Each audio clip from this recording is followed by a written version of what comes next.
Autism versus Asperger's. Competing retards.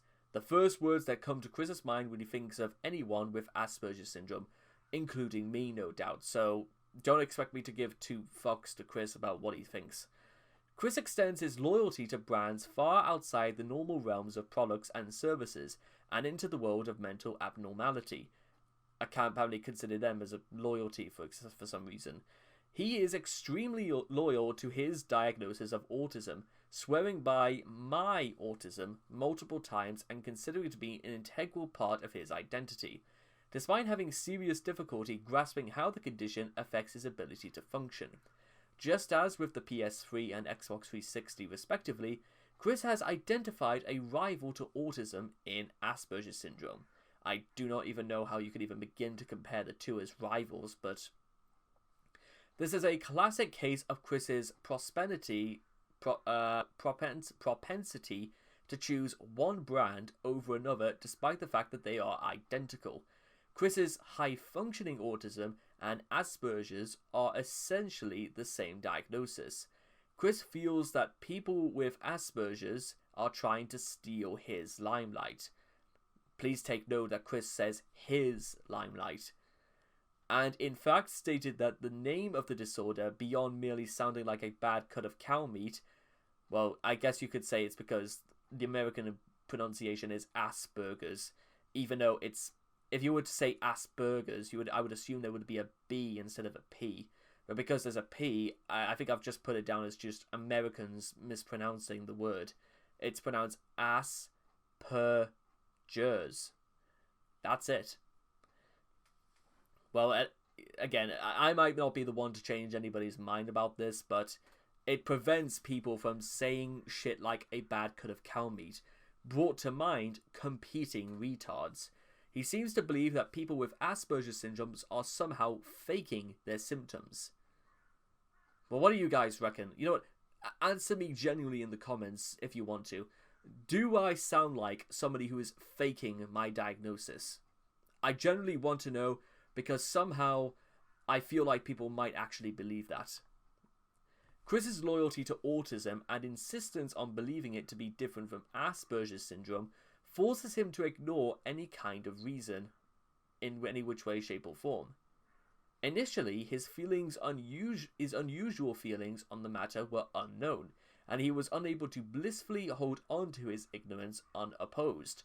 But when they discovered that and the outside world pushed him onto the issue, he displayed a stunning slide towards the grossly irrational. Initially, when confronted by fans in the mailbag, Chris claimed, while pointing on the Wikipedia articles on the topic, that their two were differentiated by the age of consent, which is complete nonsense. But quickly decided that his mind was closed to that matter and refused to answer any more questions on the topic. When pushed further by Vivian G, Chris went as far as to say that he was willing to live this lie than believe that truth.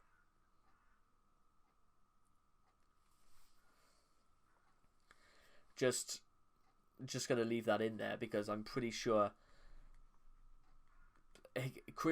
if this is not, I know fine well Chris's narcissism goes far beyond saying stuff like this, but it's certainly a good point to recognize as people want to, because there are multiple reasons to point Chris as being a narcissist.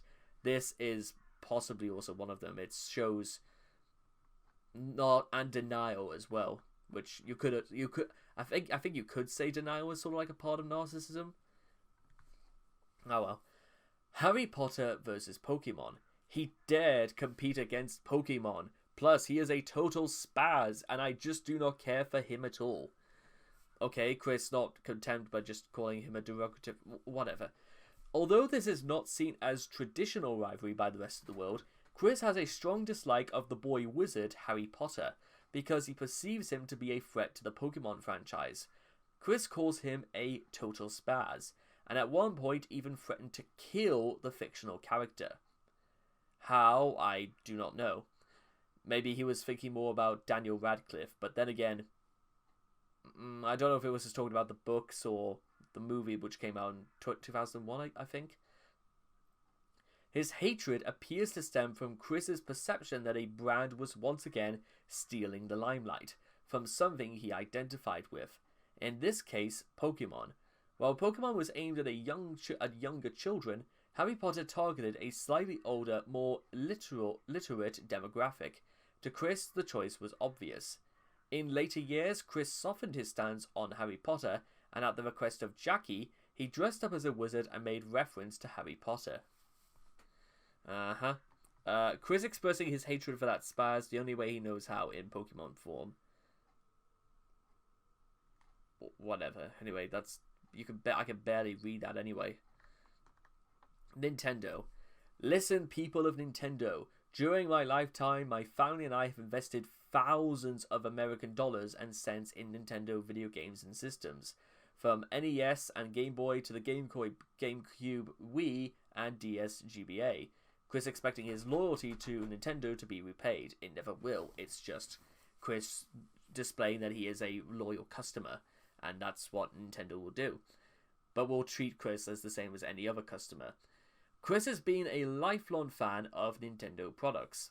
And although his love of Sonic prevented him from becoming obsessed with Mario, Chris has owned nearly every Nintendo console and handheld since the NES.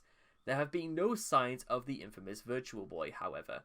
His relationship with Nintendo and his interactions with Shigeru Miyamoto, who he believed was interested in producing a Sonichu game, displays Chris's odd understanding of consumer or corporative relations.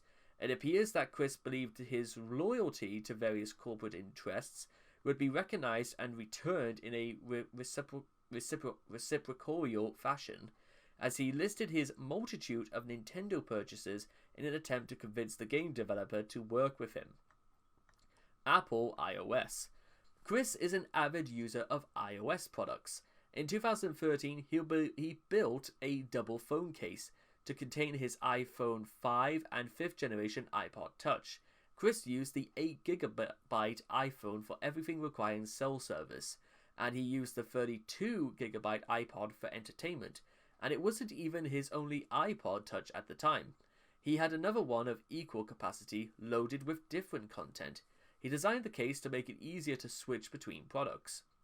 So I'll admit, actually, when I saw the thing for myself, it's not even too bad. I'll even show you Thomas Jefferson's sort of idea. Obviously, he cracked it at the time, but then again, I know it's a little bit rough around the edges, but then again, it's not a bad idea in many ways. Apart from the fact that there's... You could have just bought a case for one and just bought a case for the other, but I mean I own a case for my phone, for example, and I've had this case for nearly 2 years at this point, and again, even though it's a little bit, like rougher around the edges than it when I first bought it, it does the job, and it prevents my iPhone from breaking, and so it was a good idea, and I kind of see why Chris was going from, and I can't blame him. That was a good idea. And even considers it to be one of his greatest inventions. I don't know if there really is there an invention. Okay, ego. Okay, whatever. Why he didn't just buy a 64GB iPhone is beyond mere mortals. Probably just because he couldn't afford it. He still had the case as of 2018. But he now used it for holding not one, but 2 functioning iPhones. Okay, not a great choice, because now, what would you need to own 2 iPhones for? He bought an iPad Pro in May 2020, rounding out the trilogy of iOS devices. Despite this, Chris is on the PC side of the Mac or PC divide. I use a PC. It's what I've always grown up using, and I think it's just better. I have used Macs before, but I prefer the PC version. It's just my thing. Sexuality. I am straight. I do not label me otherwise. I would rather such a painful gender change operation than ever be a homo. Chris demonstrating proper use of a semicolon for once. Also, I swear as God and Jesus as my witness, the first time, and maybe the second time as well, I have sex with a woman. I will record the whole thing and upload it onto RedTube. Why would he do RedTube? So finally people can see what should have been seen almost a decade ago. Chris discussing his plans for his first time with his webmaster. Chris's former allegiance to heterosexuality and hatred for homosexuality could be seen as an early form of warped brand loyalty. To Chris, prior to his coming out, let that part sink in, heterosexual love is the purest, joyous expression of emotion that can be experienced. The search for which is the noblest of quests, apparently. Its opposite, homosexual love, on the other hand, is a warped, dangerous temptation, and those who practice it are worthy of scorn. Chris had even foregone platonic same-sex friendships in an effort to avoid any possibility that he might associate with and be tempted by a homosexual. That's completely insane thinking there. In fact, I'll go one further. It may be the most mind-boggling, the most stupid thing I think you could ever say to say why Chris never wanted to make any male friends. Just as his hatred for the Xbox, Chris was completely closed-minded, and when it comes to evaluating homosexuality to him, it was the enemy, and mere thought of it made him blind with rage. Despite his efforts at finding heterosexual love, Chris seemed more concerned with ensuring that he was properly labelled as a straight man. His efforts to prove to the world that he was in fact not a homo, including going as far as planning to record and publicise his first heterosexual experience against the wishes of his hypothetical partner. You're hearing that right. Whether Chris's former hatred for homosexuality stems from jealousy, as it did with his hatred for the Xbox, is unknown, or repressed sexual urges is also something else that might be called into question. The origin of this loyalty can be traced back to his childhood. Bob Chandler, being a not-so-nice Southern gentleman, not only disliked homosexuals in the traditional bigoted manner, but suffered from frequent paranoid delusions regarding their role in his life. When Chris ran into trouble at Nathaniel Green Elementary School, Bob blamed the problems not only on the principal, who he was certain was a homosexual, but on the school board, which, for reasons left unclear, he believed to be stacked with homosexuals who despised his family. Even the incredibly naive Christian was capable of seeing that this was, at the very least, an exaggeration, if not a paranoid persecution fantasy. Nevertheless, this kind of hatred and paranoia sunk into Chris's mind and was compounded by Bob's unfounded and bizarre belief that Chris's trolling originated with several homosexuals who he believed frequented the gameplace. Chris's feelings on lesbianism more nauseated, while he still felt biblical injunction against same-sex coupling applies. Scissoring was just too hot for him to condemn. Apparently. Everything changed in 2014, when Chris came out as a trans lesbian. He loosened his stance on sexuality, and he now considers himself to be part of the LGBT community. In 2018, the Idea Guys convinced him that he was a bisexual, giving his loyalty to the LGBTQ+ community completely. You could say that's mere hypocrisy, but then again, Chris just loosened his stance, possibly maybe because his dad's influence, which was much less profound in those times. Axe. I respectfully and humbly request that on the package a statement such as designed only for the straight-oriented men. Please, again, is Chris's loyalty to this multinational deodorant brand called Lynx in the UK and Australia is a classic example of Chris's taking advertisement literally. Early commercials for the deodorant depicted women throwing themselves at men in a manner reminiscent of Chris's desire for women to approach him in public. Rather than seeing this as hyperbole, and even largely a part of sexism, Chris seems to believe that the product may have this effect in reality. Obviously, Axe has never worked as advertised for Chris, but he has maintained his status as a loyal customer for many years. Axe is also an example of how Chris considers the products he buys an integral component of his identity. As a loyal Axe customer, he was deeply disturbed when he was told that Axe was popular in the gay community, and he felt the need to use YouTube to request that the Unilever Corporation use labels specifically forbid homosexuals from using their products. I'm gonna just quickly check this just to see how long the video is. Okay, 4 minutes. Okay, we can watch this.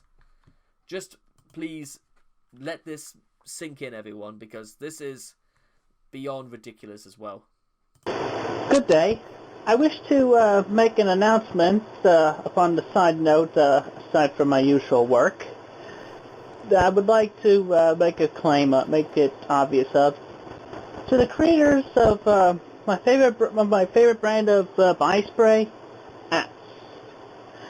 Apparently, it has come to my attention that a bunch of people of the wrong orientation are using the Axe brand, and by which I mean particularly the homosexuals.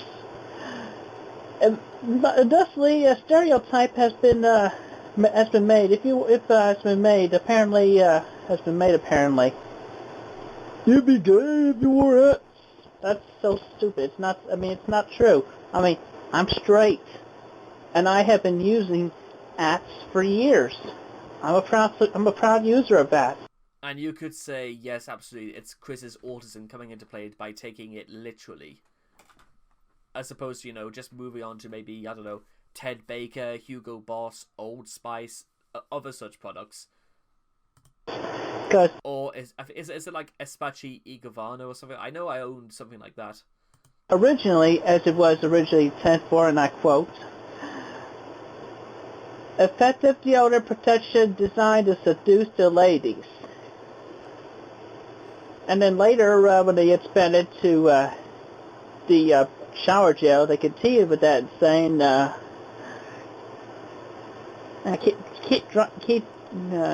see, hydrate your skin, leaving it so pure that she'll think she's the first to touch it.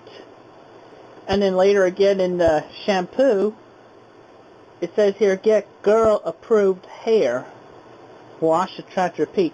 Even though the comments sound sexist, as I have learned on their page on Wikipedia, I still feel that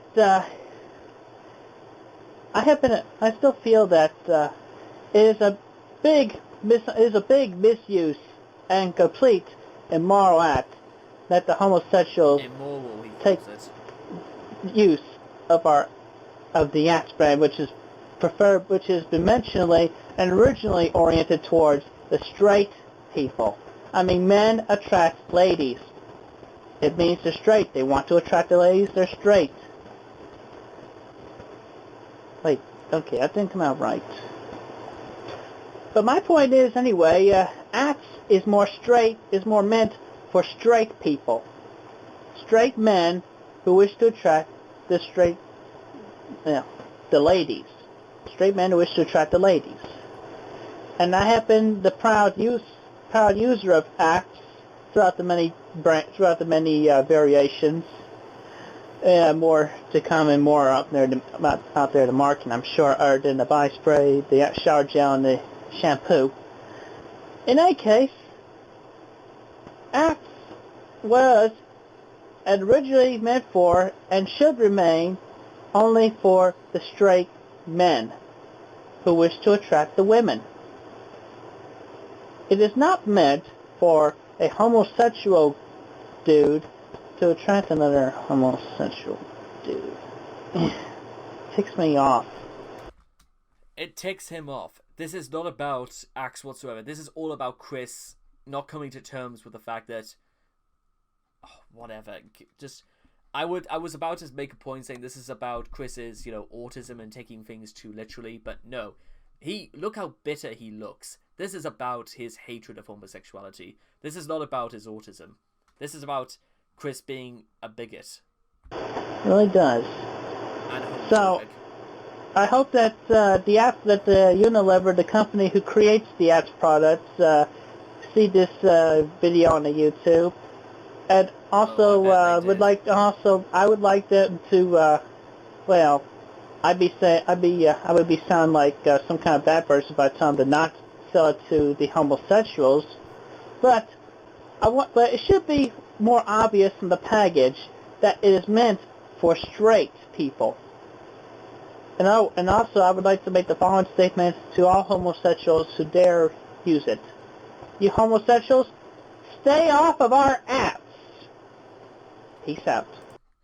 Okay, so you know what? Ignoring the bad camera work, the sound filtration that is terrible, the fact that he has his fan on, the fact that his robe looks hideous, despite the fact that his camera is of very low quality, and the fact that the message conveyed, I'm pretty sure it's going to.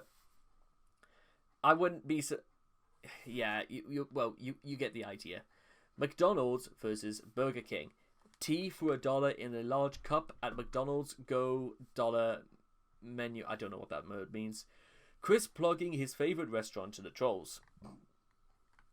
Chris is a lifelong acolyte of McDonald's and thus dislikes its main competitor, Burger King. McDonald's is a major component of Chris's life and will possibly be his death as well. He eats a significant percentage of his meals at a popular fast food restaurant.